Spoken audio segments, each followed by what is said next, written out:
Hey guys, Johnny Jenkins here with an awesome question from a viewer today. And he wants to know that he's wanting to start getting into swim bait fishing for the first time. And he wants to know, should he invest in a really expensive rod and reel specifically for it? Or if he can do something different, he's on a budget. And what's interesting about this question is that I've been faced with this myself, okay? I'm a budget fisherman. I am, okay? I'm not a big-time sponsored dude just yet, okay? I'm a budget. The last couple years, I've been hustling, trying to get all the rods and equipment and everything that I can, making as many videos as I can, just working. And for me, I'll give you this tip. I say swim bait fishing, you're going to get hooked on it, especially if you have good conditions for it, you have good clear water, lakes around you.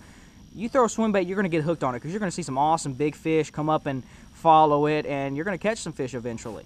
So I personally would not invest in a rod specifically for it just yet. My advice is get like a 7'6", or anywhere from a 7'3" to a 7'11" like heavy action flipping stick, or even a Carolina rig rod, heavy action. And you can use that for other techniques too.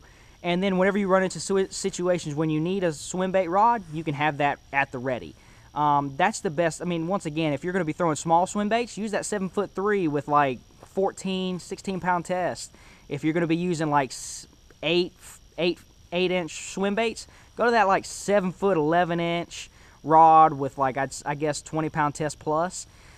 So I would say don't invest one specific, because it could be a $400+ investment or so when you buy a rod specifically for it, with the action just right and a high quality rod. Get something that you can use for other things, a big flipping stick, or a Carolina rig rod type deal like that.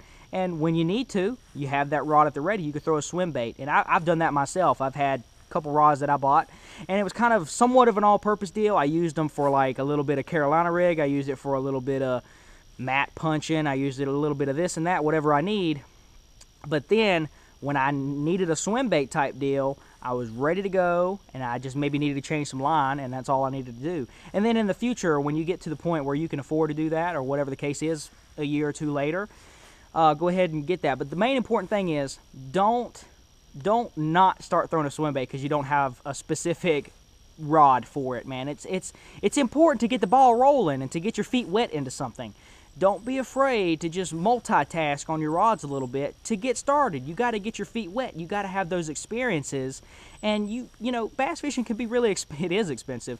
And you got to just get your feet wet, man. You don't need to go out there and spend $500 on swim baits and then another $400+ on the right rod and then another reel for it just for that. Go ahead, just get your feet wet. Have some somewhat all-purpose rods. Use them for a bunch of different things.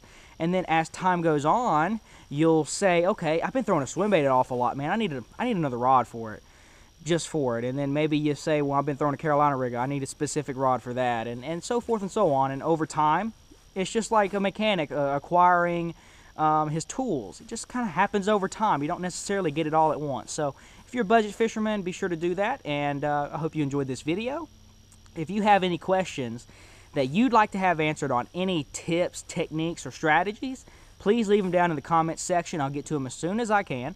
And if you enjoyed this video, leave a like. Please share it to all your friends. I've been trying to get the fan base up, getting as many people to see this. I feel like the sub boxes on YouTube has been kind of sucking. There's no reason that I should have over 3,000 subscribers and only get a couple hundred views per video. I've been uploading some really good content, so I feel like the sub box is messed up. So I'm really asking you guys on every video, please like them, comment them, share them all you can, so that we can get the fan base going and I can, still want to do this, because a couple hundred views per video really isn't that much fun, to be real honest. So let's go ahead and get the comments up, get the likes up, and if you have any tips, things you want to know,